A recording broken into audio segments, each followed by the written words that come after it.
पहले हम इस पुस्तक की भूमिका को देखते हैं। मन का निग्रह सभी के लिए आकर्षण का विषय है। किसी धर्म को मानने वाले साधक की तो बात ही क्या, आत्मोन्नति चाहने वाले प्रत्येक व्यक्ति से इस विषय का निजी संबंध है।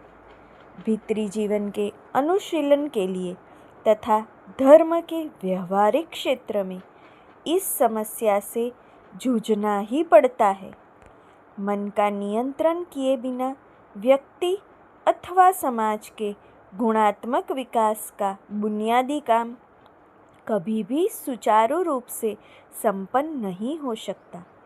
अतएव यह विषय स्वतः हमारा ध्यान अपनी ओर आकर्षित करता है।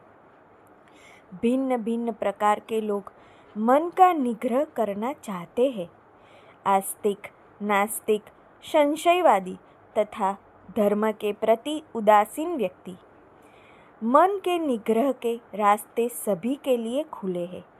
यद्यपि सच्चा ईश्वर भक्त इस फायदे में रहता है कि उसकी दृढ़ भक्ति मन की समस्याओं को सुलझाने में एक बड़े हद तक सहायक होती है।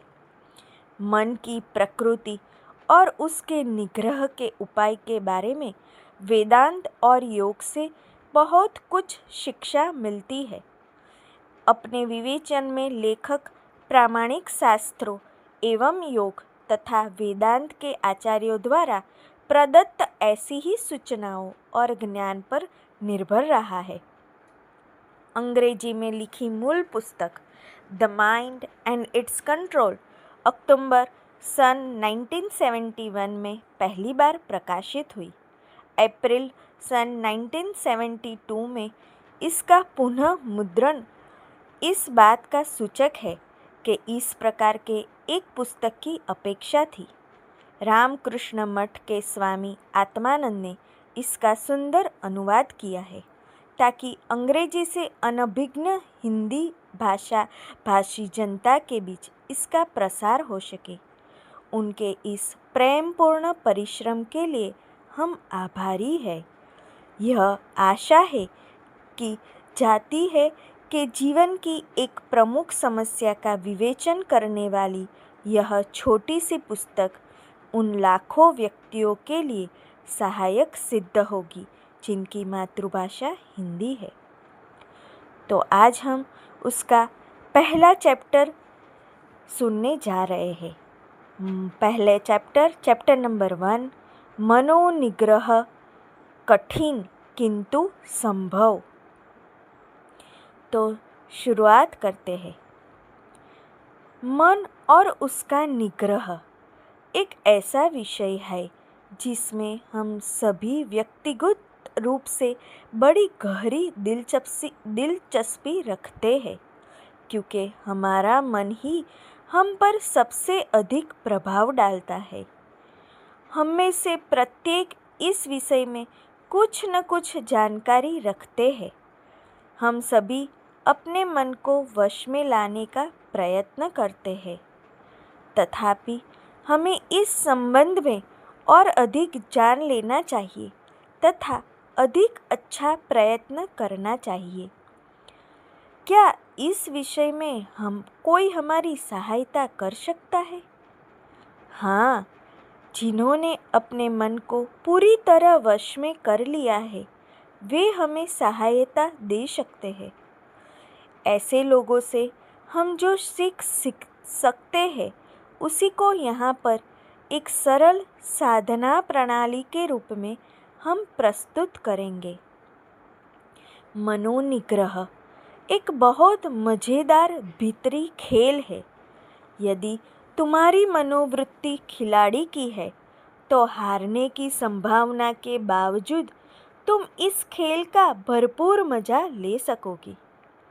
यह खेल हमसे पर्याप्त मात्रा में कौशल, सतर्कता, विनोद प्रियता, सुहृदयता, रण चातुर्य, धीरज और कुछ अंशों में शौर्य की अपेक्षा रखता है, जो सैकड़ों असफलताओं के बावजूद हमें टूटने से बचाता है। गीता में श्री कृष्ण अर्जुन को समझा रहे थे कि योग की चरम स्थिति कैसे प्राप्त हो सकती है। उनकी बात सुनकर अर्जुन ने हताशा के स्वर में उनसे कहा, हे मधुसूदन, आपने मन की समता रूप जिस योग की बात कही है, मैं नहीं जानता कि मन की चंचलता को देखते हुए वह स्थिति कैसे टिक सकती है, क्योंकि हे कृष्ण, मन तो बड़ा ही चंचल, उद्दंड, बली और हठी है। मैं तो उसको वश में करना वायु को वश में लाने के समान दुष्कर मानता हूँ। श्री कृष्ण मानव चरित्र का प्रतिनिधित्व करने वाले अर्जुन की इस शिकायत को सुनते हैं और उसका जो उत्तर देते हैं वे सभी युगों के मानव के लिए महत्वपूर्ण है। मनोनिग्रह पर समस्त भारतीय चिंतन और साधना प्रणाली प्रमुखतः श्री कृष्ण के इसी उपदेश पर आधारित है। वे कहते हैं, हे महाबाहो, निसंदेह मन बड़ा चंचल और कठिनता से वश में आने वाला है, परंतु हे कौन्तेय, अभ्यास और वैराग्य के द्वारा उसका निग्रह संभव है। उपर्युक्त वार्तालाप से हमें मनोनिग्रह के संबंध में 3 आधारभूत तथ्य प्राप्त होते हैं। पहला, मनोनिग्रह अर्जुन के समान वीर्यवान पुरुषों के लिए भी सदैव से अत्यंत कठिन कार्य रहा है। दूसरा, 30 पर भी मन को वश में करना संभव है। तीसरा, मनोनिग्रह के सुनिर्धारित तरीके हैं, अभ्यास और वैराग्य। इन 2 शब्दों में श्री कृष्ण ने मनोनिग्रह का सारा रहस्य ही व्यक्त कर दिया है। भारत के सभी संत महात्मा जन युग युग से एक स्वर से ही यही कहते रहे हैं कि अभ्यास और वैराग्य के अलावे मन को वश में करने का और कोई उपाय नहीं है। इसे अभ्यास योग भी कहा जाता है। हम यहाँ पर श्री राम कृष्ण देव तथा एक भक्त के बीच हुई वार्तालाप को उद्धृत करते हैं, जिसमें श्री राम कृष्ण देव एक सारभूत बात पर बल देते हैं जो सबके लिए स्मरणीय है। तो श्री राम कृष्ण कहते हैं, कुछ उद्दीपना हो रही है, यह देखकर चुप्पी न साध जाना, बढ़ जाओ।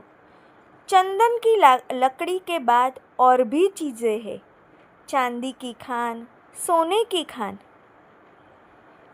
वो व्यक्ति बोलता है, जी, पैरों में जो बेड़ियाँ पड़ी है उनके कारण बढ़ा नहीं जा रहा है।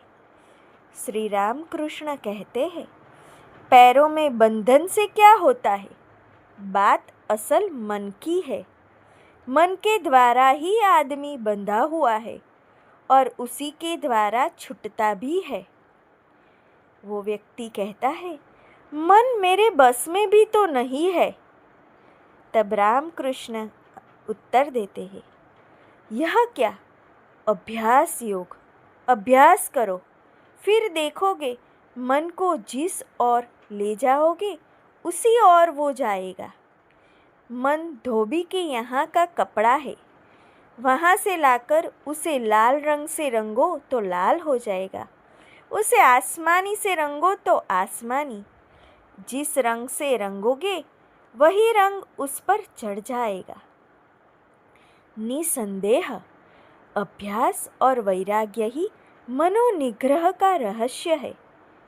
पर प्रश्न यह है कि इन दोनों गुणों को जीवन में कैसे लाया जाए।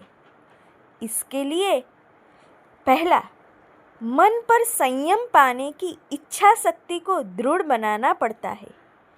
दूसरा, मन के स्वभाव को जानना पड़ता है।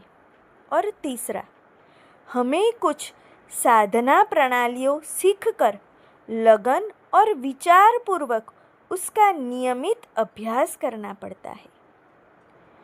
तो बस मित्रों, आज ये है पहला चैप्टर। दूसरा चैप्टर हम देखेंगे दूसरे वीडियो में। फिर से मिलेंगे मन की ताकत को और बढ़ाने के लिए। जय श्री कृष्ण।